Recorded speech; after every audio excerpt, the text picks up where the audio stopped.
Good evening, everyone. My name is Dr. Chalice Rhodes, and welcome to Talk the Wellness Tea with Dr. Chalice. I am a licensed professional counselor, board certified telemental health provider, national certified counselor, cancer oncology behavioral health specialist, and a DCIS breast cancer survivor. I am so excited to welcome you all to our talk today, our conversation.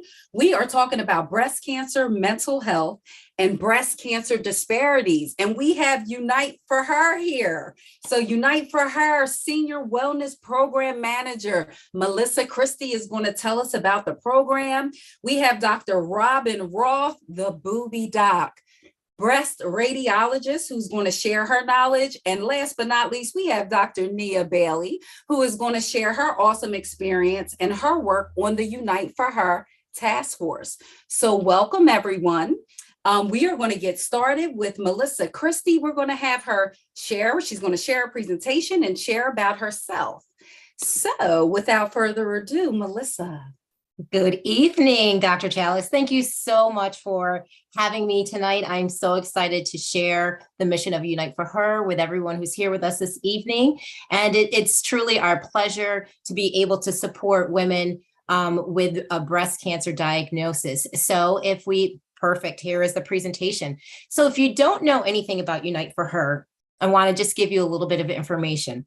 So we know when someone is going through a breast cancer diagnosis, the professionals, the physicians, the doctors at the hospitals are treating cancer, that diagnosis. We at Unite for Her, we want to come in and partner and then serve the whole patient. You've heard it said before, mind, body, and spirit, but we truly mean that with the services that we are providing. Next slide, please. Okay.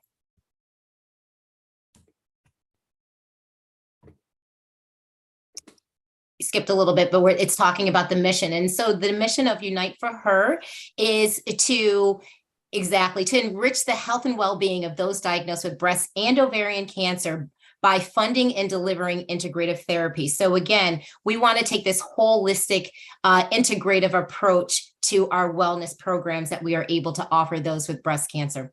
Next slide.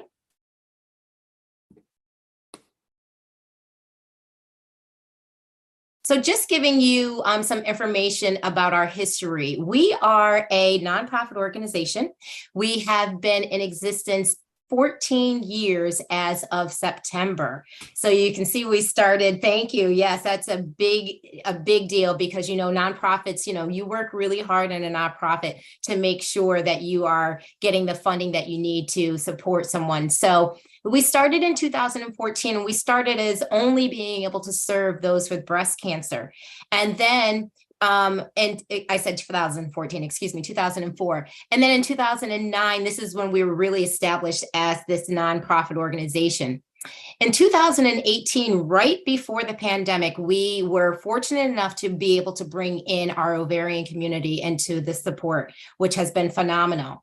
Now, we all know that the pandemic came to 2019, 2020. And we had explosive growth at that time. And so we were able to serve over 40 hospitals, cancer centers, and other affiliations in Pennsylvania, New Jersey, and Delaware. When 2021 came with this pandemic, we said, okay, just like everyone else, we had to pivot, right? That was the word that everyone used during this time. We had to pivot and change how we did our program. And we said, you know what? We have to be able, diagnoses did not stop, right? People were still being diagnosed during the pandemic. So we said, we have to still be able to meet their need and provide them the services. So we started shipping our program to our individual members through the mail directly to their home.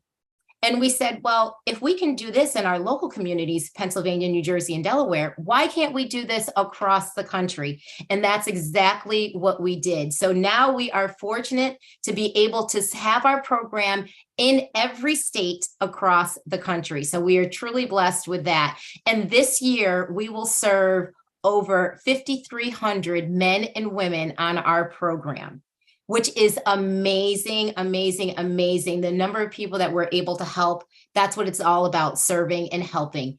So we're very proud of that. Next slide, please. So who do we serve? Like we said, we serve those who are living with metastatic disease, recurrent ovarian disease, and those affected by breast and ovarian cancer. So our program, we try to make it as simple as we can. The criteria for being eligible for our program is a new patient, a new member. If they are diagnosed within the past 18 months within their diagnosis, then they will qualify for our program. If they are living with metastatic, as you can see, or recurrent ovarian disease, they still qualify for our program, and that 18-month timeframe does not come into play with that. So because we know that diagnosis is a lot different, then we're able to include them into our program at any stage. So our programs are for, again, breast cancer, metastatic breast cancer, male breast cancer, because we know that that is something that is truly out there. And sometimes we just don't even think about it. We don't want to acknowledge it. We don't think it can happen. But as we know, men have breast tissue as well. So they certainly can get breast cancer as well. And so just a little bit of information, with our wellness program, it's always great that we're trying to reach out and get information about what things are going on. And as we survey our people, we have found out that 94% agree that Unite for Her has made a positive impact on their life with the treatments that they receive. And then another 83% agreed that they've experienced improvements in their well-being as a result of them using this holistic and integrated approach. Next slide, please.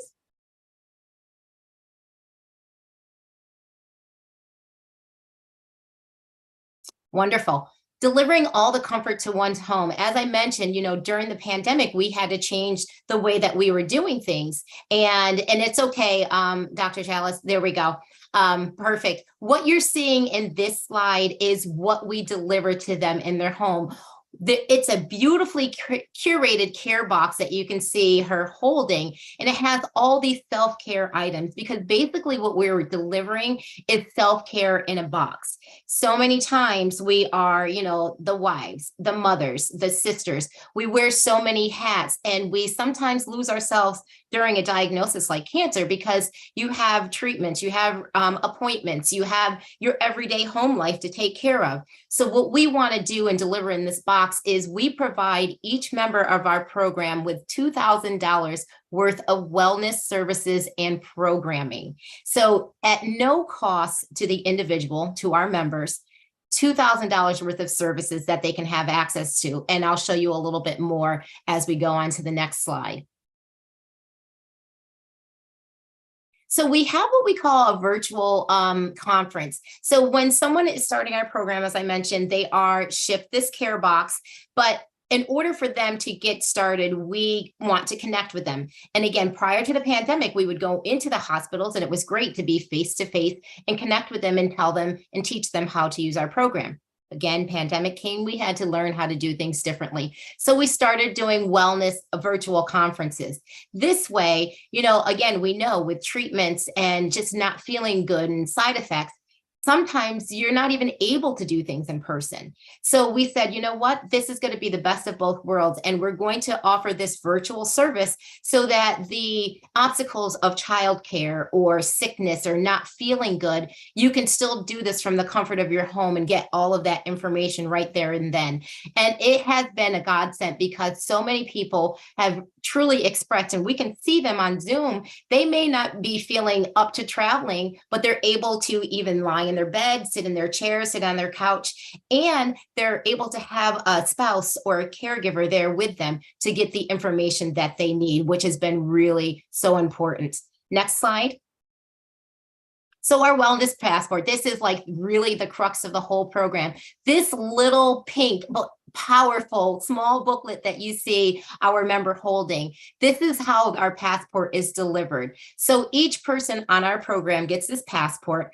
It's worth $2,000 worth of services that one can choose from, services like acupuncture, massage therapy, Reiki, yoga and meditation, counseling services like sexual health counseling, and mental health counseling, and Dr. Chalice is clapping her hands, and stay tuned for more right after this too. And nutrition services and fitness, right? So we want to be able to incorporate the whole spectrum of services to really incorporate into what we call this integrative wellness plan. Next slide. And this is just, and I do want to say these are not stock photos. I want you to know that, because every single person in this presentation that's pictured here is a member of our program. And our members are so thankful for what we, do for them, that they're always looking for ways of volunteering and giving back. So these are actual members that you see in this presentation today. But again, that's just a recap. And absolutely, you can see some of this. You can see yoga going on. You can see Reiki being administered. You can see cooking and different things. Next slide. And so we've become a community really through our cooking demonstrations. Cooking has been so wonderful for our members, because really our philosophy with nutrition is that you don't have to be vegan. You don't have to be vegetarian. You don't have to do the keto diet. You don't have to do the Mediterranean diet. It's about whole food nutrition, using food as medicine. So if we can help you to eliminate some of the prescriptions that you're using by using food as medicine, or help to alleviate the side effects, that is our job. So we're never going to tell you, you can't, but we're always going to make suggestions of, did you know, like, this is going to be helpful for this. This is going to be helpful. So we have a registered dietitian team of 4 registered dietitians. We have 1 African-American, 1 Hispanic, and 2 Caucasian, so that we can make sure that we are serving what our community looks like. And we are very, very proud of that. Next slide. I have so much information, so I'm going to just roll through it. But I did want to, if we can stop here, I do want to say, tonight's program is about us. It's about us women of color. And we are really trying to reach out, because we know that the statistics are not fair. They're not even across the board for us women of color. So these are just a few of the statistics that go to show, like 42%, we are 42% more likely to die of breast cancer than our Caucasian counterparts, right? And we are more than 2 times as likely, and Hispanics are 1.5 times as likely to be diagnosed with metastatic cancer. So, programs like this, reaching out into our communities, is what is needed to share this information, to let everyone know that there's services available, there's resources available to you, because maybe you never heard of Unite for Her before. Maybe you've never heard that, nutrition is vitally important, or these integrative therapies like acupuncture can help reduce anxiety and stress and nausea and, lymphedema and all of these things. So this is why we are here to support. So again, I want to be respectful of time, but what our program does is really helps to educate, promote wellness, and to promote self-care for you, the individual, so that you are serving mind, body, and spirit. And we could not do this without providers that we are able to have our members go to. We have providers, practitioners for acupuncture, for yoga and meditation, for Reiki, for meditation, and we certainly have it for counseling. And I am pleased, very, very pleased to announce that Dr. Chalice is one of our newest providers of Unite for Her. And we are so thrilled that she is going to be able to support our members, because we know how important mental health is. We know how important it is to be able to talk to someone. And again, oftentimes in our communities, we think there may be a stigma in talking and going to counseling to say that I'm seeing someone. But you know what? We're here to change that whole picture around. And again, with Dr. Chalice being on our side, we are very, very excited to just be able to help and to serve those who are in our program. And so this is just a little tidbit about Unite for Her. And I just wanted to be able to share and introduce to you what we are about. I am so happy that you are here tonight with us. And I am just excited that to share this information with you and to learn more from others as well. Thank you, Dr. Chalice. I appreciate that. Oh, thank you so much, Melissa, for sharing Unite for Her's awesome program. As a breast cancer survivor, I qualify now. You all have the Passport program, and there's Yes. another program. We do. You're absolutely right. Thank you for saying that. So The passport program are for those diagnosed with stages 1 through 4. They get that passport and they get that paid services of $2,000 worth of services in that beautiful care box. We also have an empowered living program that provides all of these just wonderful services for our members and with the care box as well. And that's for those who are diagnosed with stage 0, who have been fortunate enough, like Dr. Chalice, exactly, who has been fortunate enough to, stage 0 that does not have as an arduous kind of treatment plan. And so it's, no diagnosis is great. We understand that, but we still want to be able to provide these services as much as we can because, again, we're a funded program. So yes, we do have 2 programs that our members can qualify for. Yes, and I love the Empowered Living program. When I got the beautiful gift box in the mail that you talked about, oh my goodness, the tumbler, I use the Unite for Her tumbler when I'm drinking my teas. They sent a fresh herb tea. It's called Tulsi tea, and I drink that. Oh my goodness, the satin pillowcase. I'm almost wondering if Dr. Bailey had something to do with that, sitting on the task force for women of color. Well, I will say Dr. Bailey did not, but I'm so glad you realized that because another one of our task force members did. And again, we said we want to be able to reach out and let our members know that we hear them, right? We know we're trying to put in products that's going to be very helpful for them. So that was the recommendation of one of our task force members. Yes. Yes. And I shared that with Sue, about satin pillowcase, because that's something that we need, right? To keep our hair nice and healthy and moisturized. And absolutely. The cookbook, oh my God, I absolutely love the cookbook, the cooking demonstrations, and now to know that I'll be partnering with Unite for Her and providing services to breast cancer survivors that live in Georgia, Florida, Delaware, or New Jersey. Those are the states that I'm licensed in. So any Unite for Her women, please feel free to reach out. And please feel free to share our program because we all know someone who has been diagnosed with cancer. Right. It's really an unfortunate statistic, but we do all know someone who's been diagnosed. And so if you're not sure of the qualifications, we're not expecting you to know them, but you can certainly refer them to me. And I'll put my email and the contact information in the chat. So if anybody has any further follow-up questions, you can certainly reach out to me. Okay. Thank you so much, Melissa. You are welcome. Thank you. And next up, we have my doc, the booby doc, Dr. Ross. Dr. Ross is a breast radiologist. And let me tell you, I love Dr. Ross' spirit. She celebrated with me. When I had my first mammogram in July after having treatment. So just briefly, I was diagnosed with stage 0 or ductal carcinoma in situ. I had a lumpectomy to remove it from my right breast on September 30th. And then I completed 22 radiation treatments at the end of December. And I had to have my first mammogram this past July. And guess who was the doctor on call? Dr. Ross. So I go into the radiology center with my little camera and I'm like, I'm filming, I'm going to post this. And they're like, oh my God, wait until you meet Dr. Roth. She's the movie doc and you guys are kindred spirits. Wait until you meet her. And Dr. Ross, she filmed with me. She celebrated with me. She felt my excitement. And it just felt so good to have a healthcare practitioner like connect with me in that way. Like I was cancer free after she did the mammogram and read the results. And then she did the ultrasound for me. And she celebrated in a very genuine way with me. So Dr. Roth, I am so happy to have you join our panel. Please share more about your experience and expertise. Oh my God, I'm so happy to be here. I felt like when we met, like our souls gave each other a hug and we just celebrated. Like there's nothing better than getting normal results after having gone through what you've been through.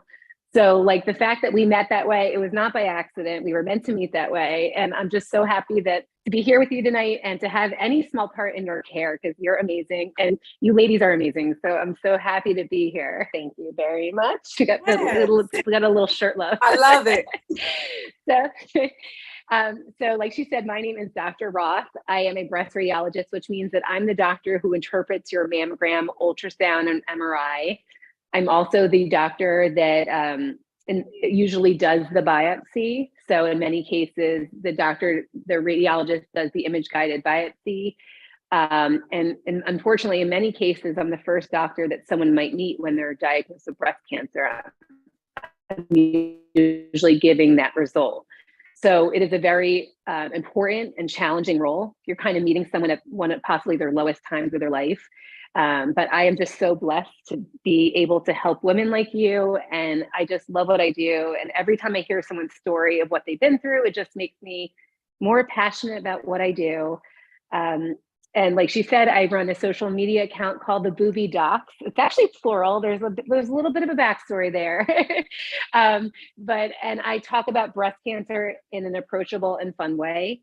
I myself am a 40-something Ashkenazi Jewish woman with a strong family history of breast cancer and BRCA mutation. So this is something that I go through as well.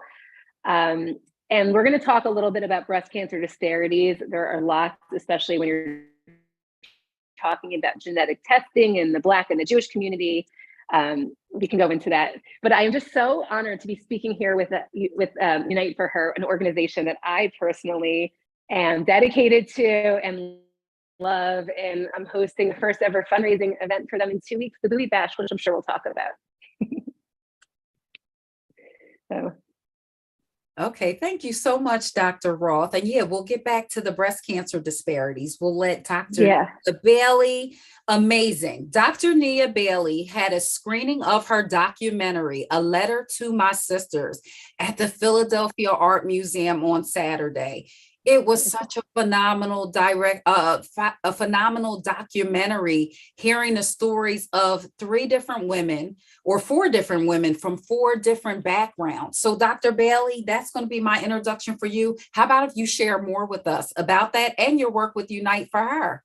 Sure, absolutely. Thank you so much for having me. It's phenomenal being with the Booby Doctor, Miss Melissa, and you. Like, this is, it's needed. So the documentary was just to show that breast cancer, although there's disparities, it does not discriminate, meaning that anybody can get breast cancer, whether you're Black, Caucasian, Asian, Hispanic. And so we interviewed the one woman, Jacqueline, I had interviewed her for an assignment during my dissertation. I didn't know that she was going to pass away, but so I interviewed my friend Jacqueline before she passed away at the age of 33 from triple negative breast cancer. So we sort of paid tribute to her in the documentary. But my friend, we interviewed Janique Rivera McGriff. She is literally a melting pot. She is Chinese, Puerto Rican, and not Japanese, Jamaican. And she was diagnosed with triple negative breast cancer when she was 29 years old. So she tells her story of advocacy. She sort of had to keep fighting to say that something was wrong with her breast because everybody kept telling her that she was too young for breast cancer. The second woman, her name is Brenda Durantes. She's Mexican American. Her interview's in Spanish with English subtitles. And she tells her story of being diagnosed in her 30s. And the last woman, her name is Lynn Mitchell, and she is Swedish, German, and Irish, and she just tells her story. So we just went into that. But I wrote some notes that I want to make sure that I get everything together and just, bring the point across. So, hi, everybody again. I stand before you to discuss a topic that is of utmost importance, especially in our Black and Brown communities. It is a topic that is often shrouded in silence, fear, and misunderstanding. So we talked about breast cancer, mental health, and disparities. So breast cancer is a disease, as I said, that does not discriminate. Men and women get it, and it doesn't matter who you are based on your age, your race, or your socioeconomic status. Here are some very sobering facts. Black women are 41% more likely, like Miss Melissa said, to die of breast cancer than Caucasian women. They have a 31% mortality rate, the highest of any US racial or ethnic group. Black women are just as likely to have hereditary breast cancer mutations as Caucasian women, yet their participation in genetic counseling and testing is substantially lower. Furthermore, Black women have denser breasts. This is significant because dense breasts increases your risk of developing cancer up to 6-fold. Regular mammograms, which are a crucial tool in early detection, can struggle to pick up breast cancer in dense breasts. Perhaps the most alarming statistic is that Black women under the age of 35 years old are at 2 times the rate of Caucasian women and die at 3 times the rate. These statistics are not just numbers. They represent our mothers, our sisters, our daughters, and our friends. They represent us. This is why it's so important to know your family cancer history. If you know it, you can take this information to your doctor and you can start a plan. Genetic testing also plays a crucial role in understanding what is happening in your body by the cellular level. Clinical trials are also another important aspect of this conversation. Historically, Black and Brown communities do not enroll in clinical trials. Let's talk about Tuskegee experiment, Henrietta Lacks, and other medical apartheid that has happened in our communities. The lack of informed consent played a major role in the distrust that happened previously. But today there is informed consent. If we are absent from enrolling in clinical trials, then the effectiveness of treatments will be absent from us. We must enroll in clinical trials. So as a member of the Unite for Her Women of Color Task Force, it is our mission to provide education, resources, and tools to all communities of color. Unite for Her is an absolute great resource, like Ms. Melissa said, for integrative therapy, but we also care about no matter what you look like. If you look like us, if you look like Britney Spears or, Christina Aguilera or my girl Pink or my girl Lucy Liu, it does not matter. We care about all women. And in particular, I met this phenomenal woman by the name of Danielle Relic, and she has a company called Ancora AI, and it lists all the clinical trials in the world, whether you in the United States, she's based in Sweden, wherever. So if you have a question or you say, what clinical trial specifically meets my need, you can look that up. So it is very crucial that we break the silence surrounding breast cancer in our communities. We must educate ourselves, advocate for our health, and support each other. We must demand equal access of quality healthcare, and we must participate in research that can lead to better treatments and ultimately for a cure.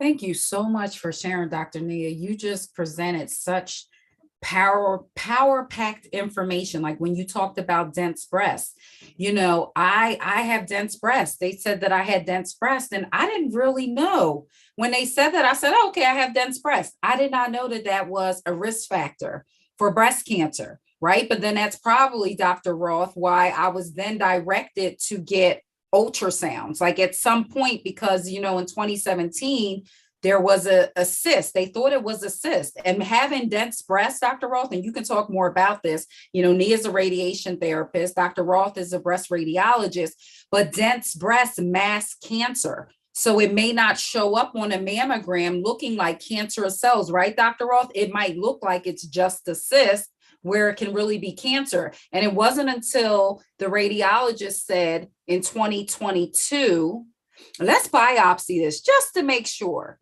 We don't think it's cancer, but and I am so very thankful for the doctor who said, let's biopsy this just to see, because it did turn out to be actual cancer.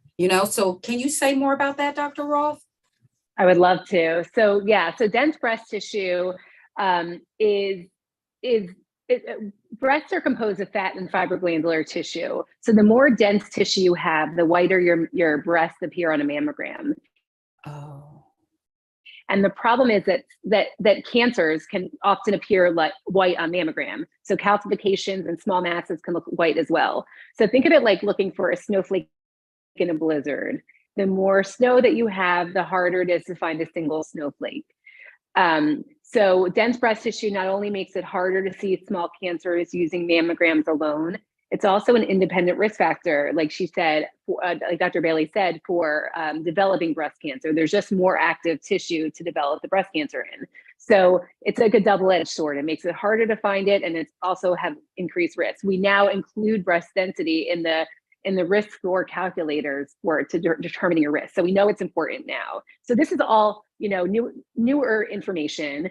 There's been lots of advocacy trying to get laws passed so that women can be notified that they have dense breast tissue, and also that we are having insurance to cover the extra screening. So the good news, if you have dense breast tissue, the only way to actually know your breast density is actually by reading your mammogram report.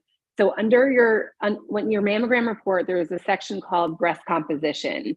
And under that is a really important section. And if you see the words heterogeneously dense or extremely dense, that means that you have dense breast tissue and you may benefit from supplemental screening, such as ultrasound or MRI, depending on your risk factors.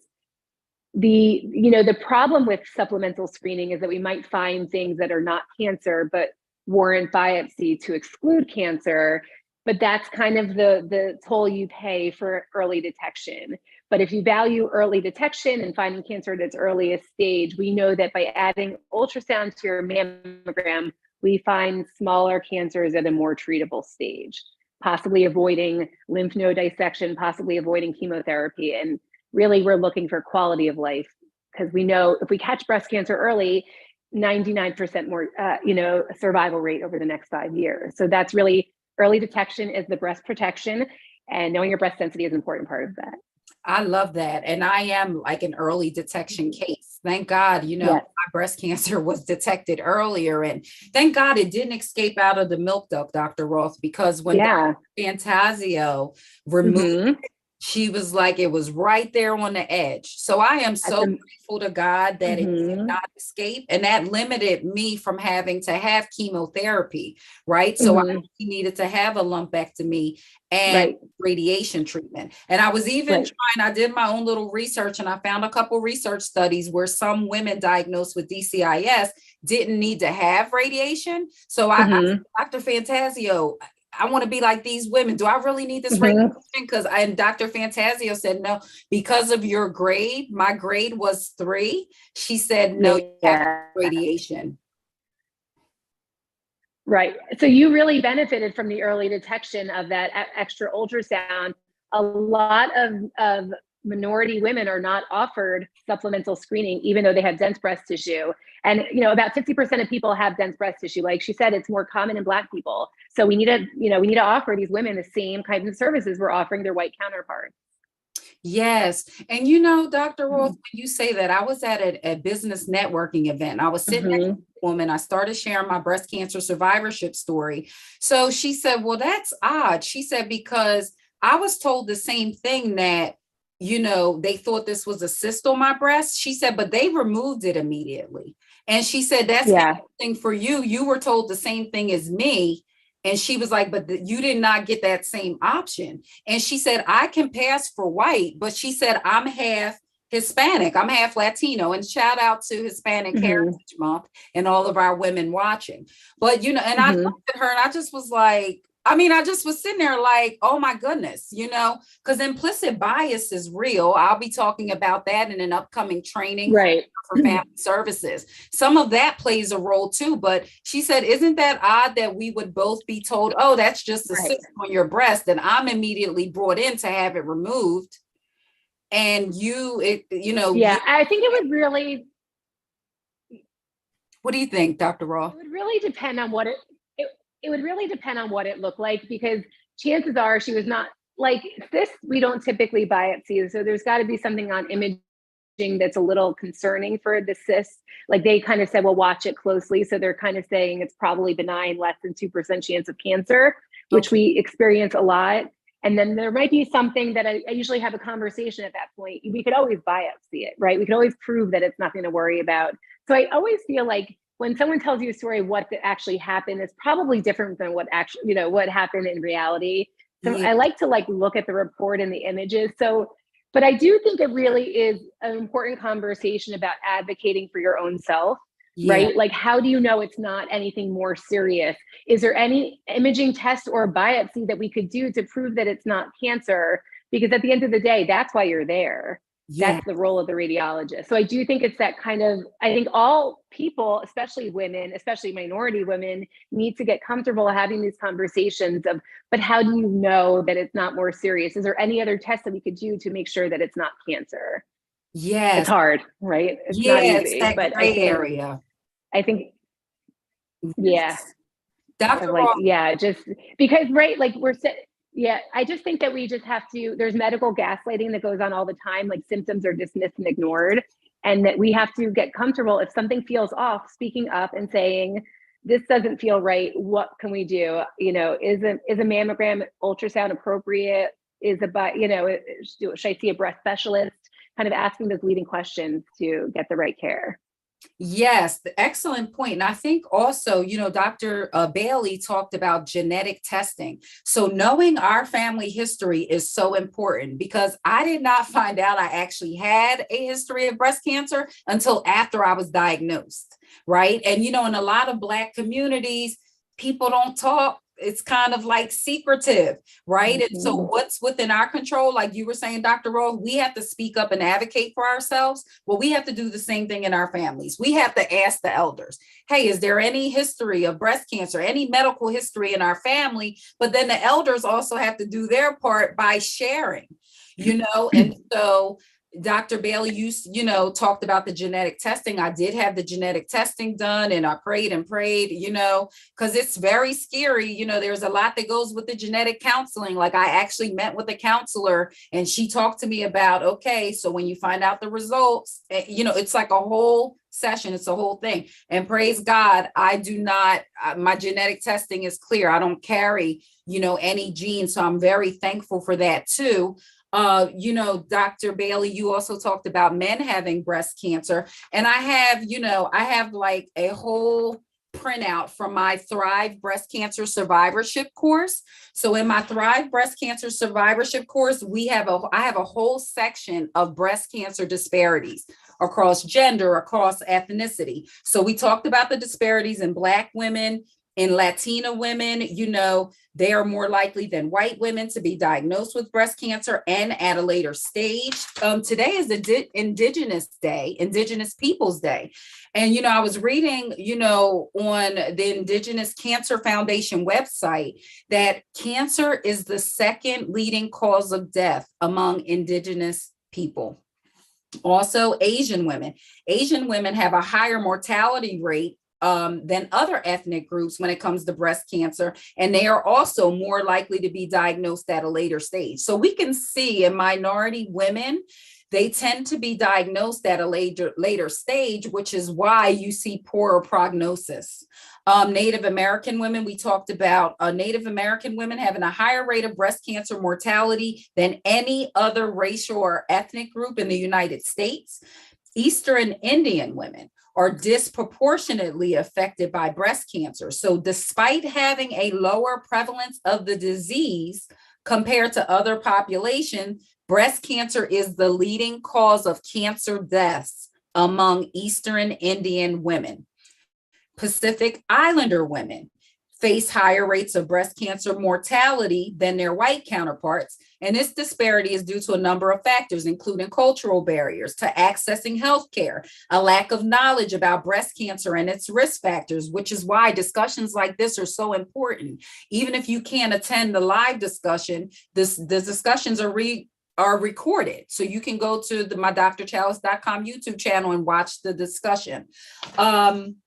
Men and breast cancer. Men can get breast cancer, though it's rare. The American Cancer Society estimated that in 2020, there will be 2,620 new cases of male breast cancer in the United States. So I have two sons, 12 and 16-year-old. I know men have breast tissue. And of course, when I was in that genetic counseling session, I was asking about my sons. Hey, when can my sons get tested? So, the answer was they typically like to wait until they're of age 18 to make the decision for themselves. But, breast cancer surviving moms, we have to think of our sons too. Don't forget your sons, because it is a possibility. And like Dr. Roth is saying in the chat section, Beyonce, and Dr. Roth went to the Beyonce concert too. I saw your social media post, Dr. Roth, but Beyonce's father had breast cancer, and it was BRCA2. We also have Dr. Nikita Williamson on the call. She's attending. She actually was a panelist last week, and Dr. Nikita Williamson also she shared that she carries the BRCA2 gene. So, a lot of times too in the Black community, we don't hear of a lot of Black people having a BRCA gene. We will tend to think that, it's white women that have the BRCA. No, Black people can carry the BRCA gene too. And like Dr. Tadra Anderson shared on our panel last week, even in the Caribbean populations, they're starting to see the BRCA gene pop up in the genetics. Okay, so lack of access to care, limited access to quality and affordable mental health care, high levels of stress due to racial discrimination, high rates of depression, post-traumatic stress disorder, suicide, in the LGBTQIA population, high levels of stress due to systemic discrimination and prejudice, which is also prevalent in the African-American community, high rates of depression, anxiety, suicide, lack of culturally competent care. These are all things that play a role in health disparities. So does anyone on the panel have anything else to share before I look in the chat to see what questions we have? I actually do. Ooh. You Eeny, meeny, miny, mo. We'll go with Melissa and then we'll go with Dr. Bailey. Well, thank you. I just wanted to say, as you're reading all about the disparities, you were so right. And, we know a lot of this, some of that I did not know, but I do want to mention that, Unite for Her, when you hear Unite for Her, you think of women. Her actually stands for helping to heal, empower, and restore. That's what Her stands for.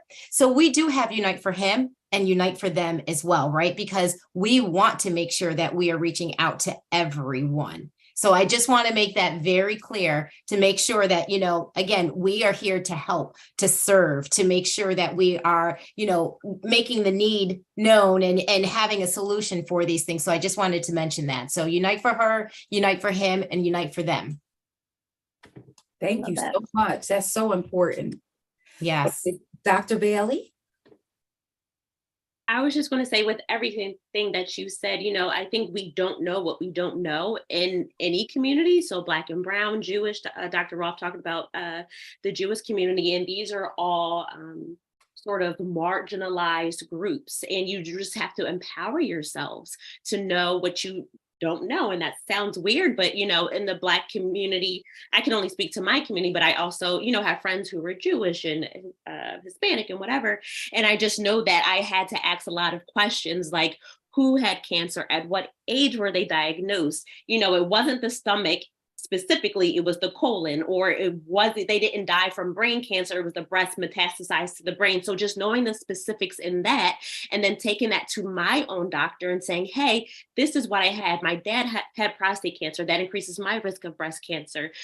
All my uncles have this. So just bringing that information, and they were able to put that into a risk assessment, which then determined that I had a greater than 20% chance of getting breast cancer.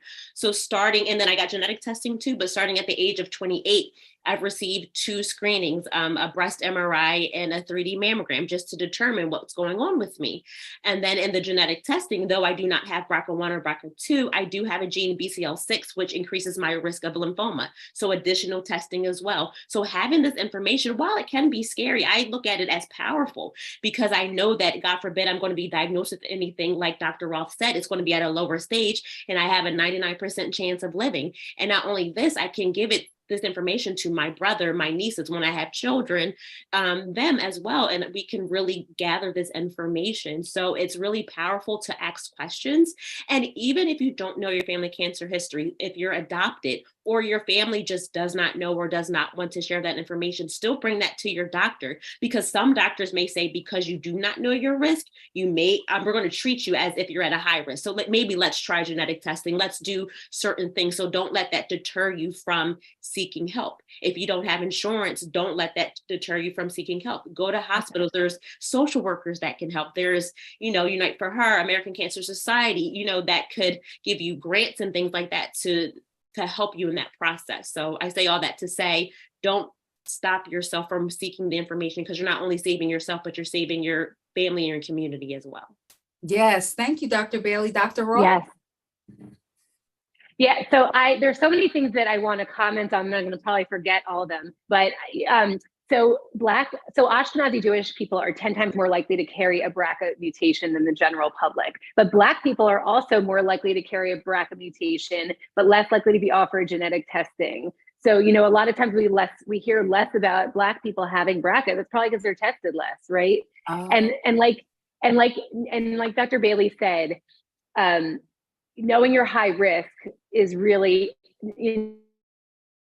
knowledge is power, because this is a recent recommendation that I want to highlight, because the Society of Breast Imaging recently came out with this recommendation that said all women, especially Ashkenazi, Jewish, and Black women, have a breast cancer risk assessment before age 30, so we can identify people that are high risk and would benefit from supplemental screening like Dr. Bailey spoke about. So if you're over 20% lifetime risk, then we would start breast cancer screening earlier than age 40. Those recommendations at 40 every year is for average risk women.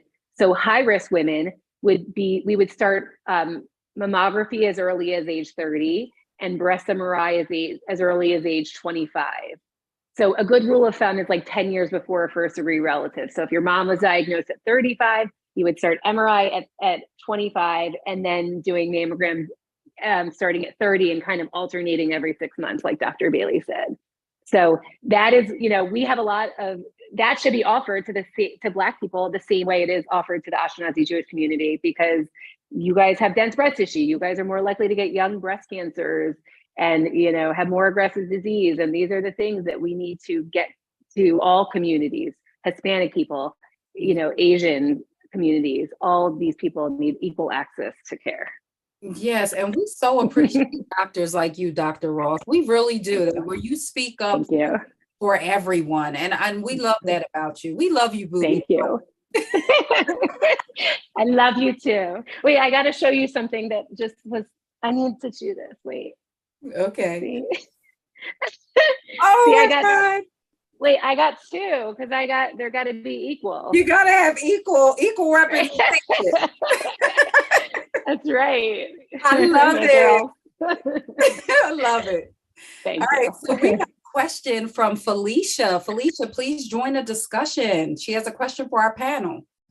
Yes, I do. Good evening. Thank you so much, Dr. Chalice, for providing this platform of discussion. My forever pediatrician, Dr. Nikita Williamson. We have been friends since junior high school, but she introduced me to you all in this panel. I was here last week. Wealth of information. I have never had cancer. However, I lost my mom to the battle of breast cancer in 2004.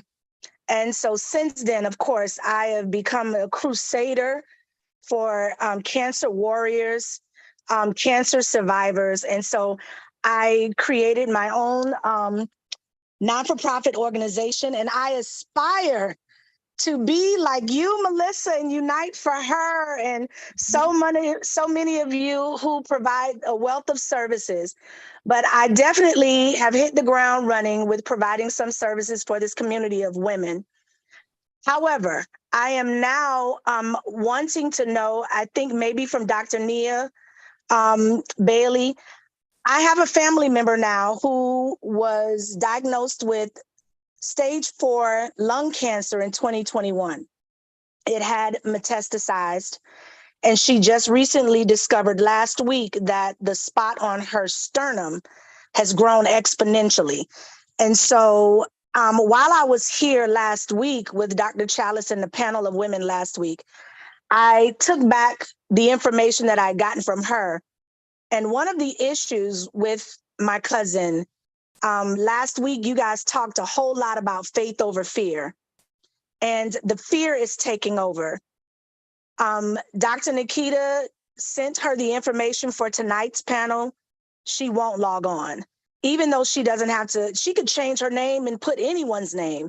She doesn't have to show her face, but she is so afraid to be, I don't know, like she'd rather not know than know. She'd rather not know. And she actually told Dr. Nikita and I that she'd rather not know than know. It's the knowing that makes her so afraid. She won't become a part of a community of women who are going through the same thing that she's going through. She simply was paralyzed with fear of even logging on tonight. So how do I help her? How do we help her? I don't know what to do. How do we help her? Felicia, I do want to share with you, in my research and, looking at a lot of research studies that have been done on Black women, it may seem odd, but that's actually not odd. If you read the research studies and you read the stories that are shared by Black women, there is this segment of Black women, they rather not know. There's also a segment of Black women where they're like, God will handle it. I'm not getting any of those treatments. God got me. But ma'am, radiation treatment, this will a lumpectomy. It'll reduce your chances of it metastasizing and spreading. Nope, got faith over fear. So it's not really uncommon. But as a mental health provider and even as a survivor myself, when I first heard the word cancer, distress and anxiety is one of the first things. Dr. Nikita is a survivor as well. But for me, like the anxiety overtook me. Like it really overtakes you. Like I'm a professional counselor, and yes, I did use my own techniques on myself, but I'll tell you what made the difference for me, Felicia, was strengthening my relationship with God in prayer. Because, when you're diagnosed with things that are out of your control, no man, no person can really, it's like you have to find what works for you. And, mental health includes our physical health and our spiritual health. Mental health is our thoughts, our feelings, our behaviors. So her thoughts, and this is what happens. Our thoughts fuel how we feel, and our thoughts and our feelings combined cause us to behave in a certain way. So if the thought is, oh my God, I'm going to die, it makes me feel depressed. I'm not logging on to that Zoom call to hear more about this. This is going to make me depressed even more. So, people have to go through their process too. This is not talked about much, but the stages of grief and loss are a part of breast cancer survivorship. And it's very real. And you can't rush a person's process. You can't rush their stage. And that's the frustrating part, right? It is very frustrating. Yeah, because you see your friend, your family members in need, and you want to help them, but then they have to want to help themselves, and then you can't make them. So, part of it is being patient with the process, just being there to listen. A lot of times, survivors also don't want to be preached to either. Sometimes, we want to give this well-meaning advice, and to a survivor who's struggling with cancer, you may mean well, but to them, it's like, no, that wasn't the right thing to say. I think we should focus more on listening, much more than trying to give advice, because sometimes we mean well in trying to give advice, and it actually may offend the person because you, in trying to help the person, not you, but people in general, may come across as insensitive, or not understanding exactly what the person is going through.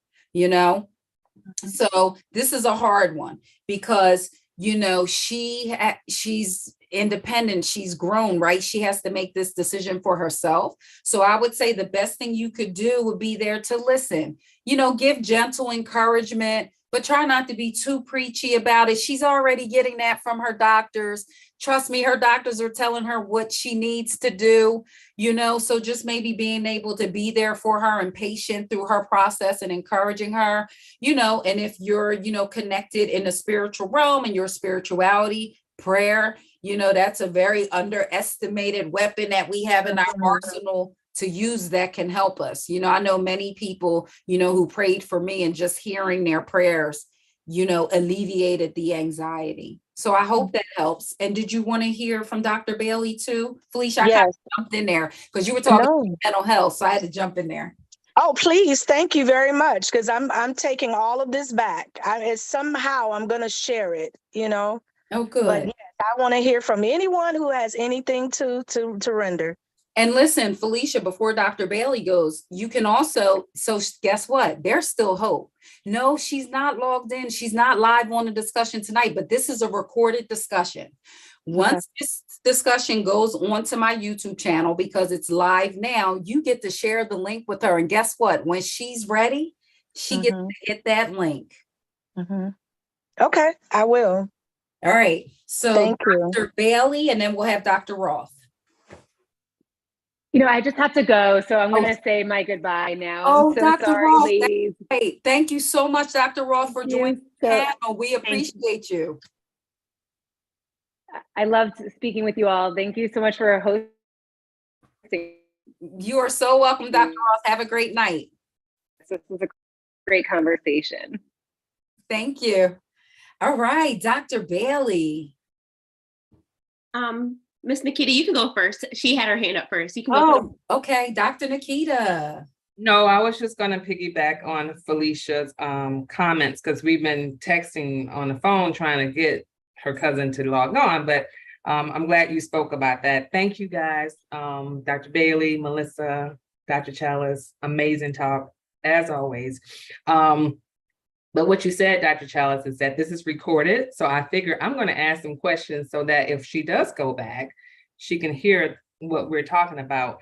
And talking about disparities, yeah, I'm BRCA to my daughter's BRCA. And I think a lot of times when I look back, I feel like people brought that to me as far as genetic testing because I'm a physician. They're like, hey, you need to get tested. And I wondered if I was not a physician and I was just, somebody random saying, hey, I got family history, would that have been offered to me when it was, especially for my daughter, and because we have the resources and the support, she can get her screening done so soon.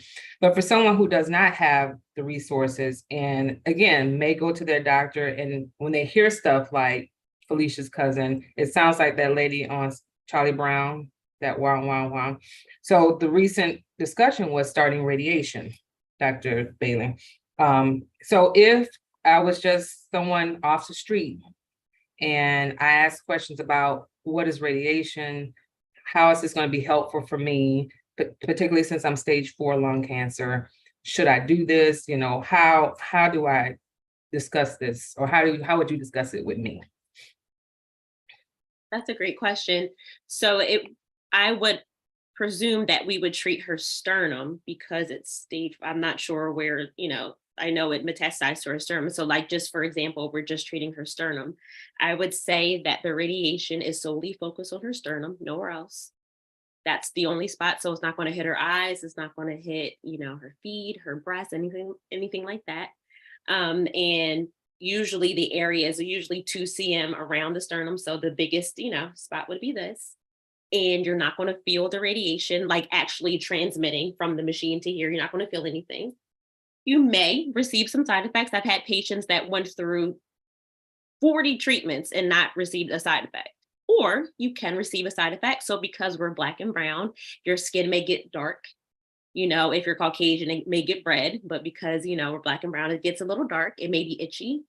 It may be a little discomfort, but then that's where you can get creams to sort of alleviate that discomfort. If you are allowed to take ibuprofen or something, Advil that your primary care doctor would tell you to take, then you can take that for the discomfort. So I would say, I'm not going to dismiss it and say it's not easy, but it's a process that a lot of patients go through that they can get through. And by doing the radiation, you are increasing your risk of survival. And that's the purpose. So I hope with that explanation, it sort of draws people to it. There's horror stories and there's great stories, but I think a lot of times we hear more of the horror stories and not the great stories from it. And that deters people from it. But whenever you have a good team with you, who are just there to treat you, we're just there to make sure that you're comfortable as possible and get you in and out as fast as possible, because we know you don't want to be there anyway.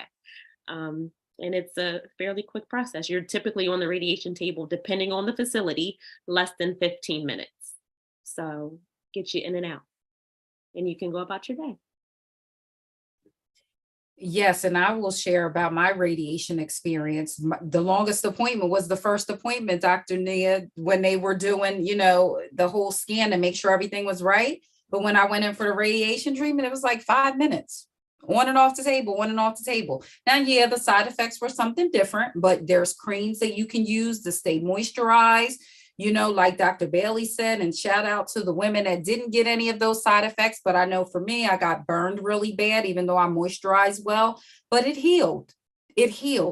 Again, it's that process. It's the process that you have to go through, to get to the other side. So let's take Talu. I hope I'm pronouncing that right. If not, please correct me, has a question. So why don't you unmute your mic and share with us? Good evening, everyone. Thank you for this opportunity and thank you for putting this panel together. It's so important that we have these conversations. My name is Tolu Oyetunde. I am 29 years old and I was diagnosed with metastatic breast cancer in August of 2020. So that was when I was diagnosed. And I did the genetic testing after, and it came back negative for, anything, but, still the fact that I had advanced stage cancer at the first diagnosis was very shocking, especially because I didn't have any health issues or, cancer was just not the first thing on my mind at 26 when I had just graduated with my master's degree. So the reason why I wanted to come up and speak about my story is one, I had a question for Dr. Rott, but even though she's gone, I still think this is important for us to have this, to bring this up.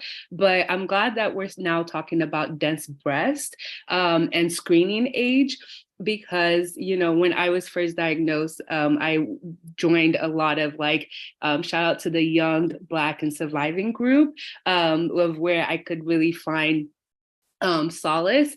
And I noticed that a lot of young Black women are getting diagnosed. And the screening age at 40, I'm a public health practitioner and I want to do research to learn more about this. But, by setting the age at 40, that means that that's what health insurance will approve, right? So if you're under 40, it's going to be really hard, especially if you don't know your family history. I'm an immigrant, so, my family is from Nigeria. I'm from Nigeria, so I didn't learn a lot of our family history, or we don't have the records that we have here in America, right?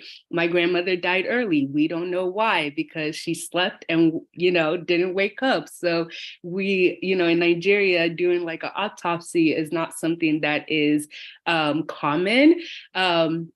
And my mom was diagnosed a year after me and luckily it was stage 0. So, I'm now seeing this pattern of breast cancer and cancer in my family, but when we did the genetic testing, which I've done twice now, it all came back negative, right? So, trying to understand, I feel like there's a group of people that are falling through the cracks of we don't have, genetic predisposition to cancer. We might not know our family history because we're immigrants and, the country we're from doesn't have healthcare to really learn about our family history. We might have dense breasts, but how would we know if we can't get mammograms until we're 40 years old? And even when I was trying to get my biopsy, it was a lot of tussle with the health insurance because I'm not at the right age, right? And these are all barriers to screening. These are all barriers.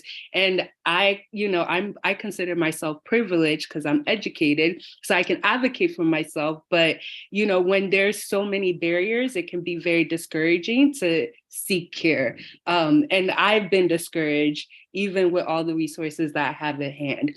So long story short, my question is, how do we start advocating for earlier screening, especially in Black women? Because we just keep talking about these disparities. And yes, education is important. Yes, awareness is important, but access and these barriers are also real, reasons why Black women aren't getting screened and we're seeing late delayed and, getting diagnosed at a later stage, earlier age. So, these are important things that I think that we need to talk about past just education to the person. I know that was long-winded. I'm sorry.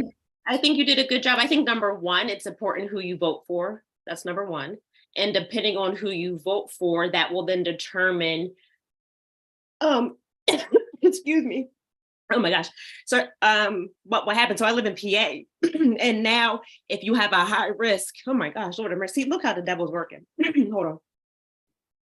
Now, if you have a high risk, you can get certain screenings for yourself, but there's several things that I want to say. So you got genetic testing, but I doubt, and I don't mean this in a disrespectful way, but it usually happens. I doubt you did not get WES, WES sequencing, genomic testing. So that means when you get that, you don't have to keep going back and forth annually for them to pick up.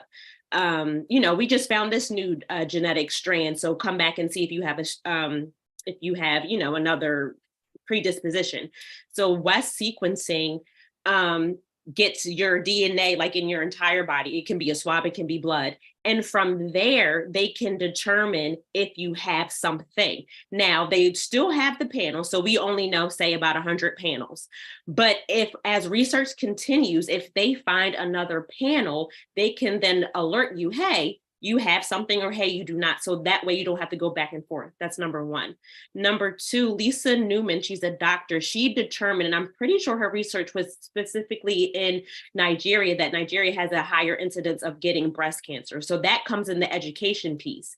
Because you're Nigerian, you automatically have a high risk of getting breast cancer. So it made sense why, although you're young, that you had breast cancer, your mom was diagnosed, and potentially your grandmom could have had it, who knows? So I would say, number one, do the WES sequencing. And number two, there is studies regarding that. As far as breast density, there's something called a DEXA scan, and it's really like a mouse. It's like the size of a mouse, and it doesn't matter your density. It scans over your breast, and it can see if you have something that looks like a lump, and they don't know if it's a cyst or metastatic, a cyst or malignant. But from there, they'll do additional testing to really determine what you have. So I say all that to say, it's who you vote for.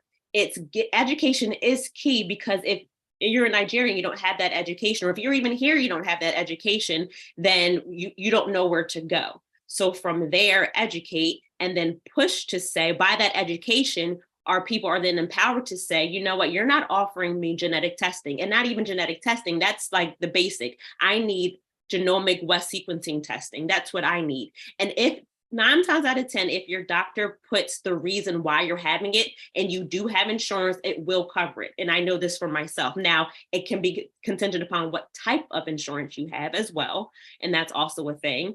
And then you may have to come out of pocket, whether you have Blue Cross, Aetna, Cigna, et cetera.